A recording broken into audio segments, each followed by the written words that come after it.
Abstract Expressionism is quite a loose term used to define a group of artists working around New York in the late 1940s and early 1950s. It was not a term that was applied at the time, so it was not a term that they would have used for themselves, and it was so difficult for them to be able to see what a single definition might be that could link together someone like Arshile Gorky, Lee Krasner, Willem de Kooning, Jackson Pollock, Mark Rothko, through to someone like Helen Frankenthaler, because it felt that their experiments in terms of colour and form and idea and material was so divergent. What do these words mean? We have no aesthetic definition of what is happening here. It was designed as a phrase to suggest something of the kind of emotion and expression that was going on, and within that there's a kind of suggestion that this relates to German Expressionism, to some of those European movements. But it was also the first moment that American artists were really working in a fully abstract, modernist vein. But we can see some points of connection.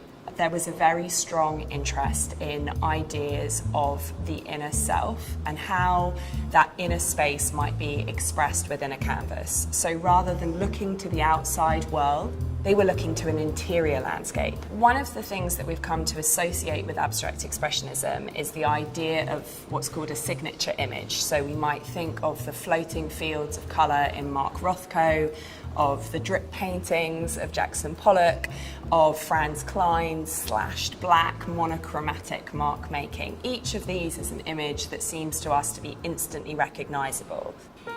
Lee Krasner, by comparison, worked through many different styles, and she was very clear about the fact that she considered it to be fundamentally inauthentic, that you could have any one image that would express everything that she was as a woman and as an artist. So she railed against this idea. She said, the fixed image terrifies me, because she felt that it was as if you've been psychologically frozen. Humans are endlessly evolving, and she wanted to reflect that in her work.